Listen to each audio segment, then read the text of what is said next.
இந்த மடத்துல நிறைய மெமரிஸ் இருக்கு.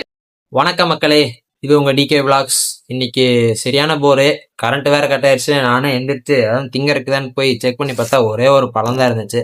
அதையுமே பொறுமையா சாப்பிட்டு அந்த கடைசி போயிட்டு மட்டும் அந்த பழத்தை நசுக்கிதான் சாப்பிடுவேன். யார் யார் அப்படி சாப்பிடுன்னு கமெண்ட் பண்ணுங்க. சரி வெளியே போய் பார்க்கலான்னு பார்த்தா வெயில் மண்டையை பொழக்குது.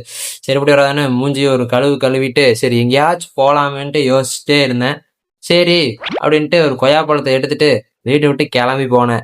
கிளம்பிட்டு எங்கடா போறதுன்னு தெரியாம ரோட்ல அப்படியே கடிச்சிட்டு பழத்தை கடிச்சிட்டு சாப்பிட்டே போயிட்டு இருந்தேன். சரி நம்ம சொல்லித்த கோயிலுக்கே போலான்ட்டு உங்க லாங்களுக்கா அந்த கோயில் தான் நடந்து போகணும். அது போற வரைக்கும் சாப்பிட்டு போய் அங்க மண்ணுக்குள்ள படுத்துட்டேன். இந்த மடத்துல நிறைய மெமரிஸ் இருக்கு. அதெல்லாம் யோசிச்சுட்டு நானும் ரொம்ப நேரமா படுத்துட்டேன். அப்புறம் ஒரு மணி நேரம் கழிச்சுதான் நம்மளும் சரி எந்திரிச்சு போலாம் வீட்டுக்கு அப்படின்ட்டு பொடிநடையா எந்திரிச்சு போயிட்டு இருந்தேன்.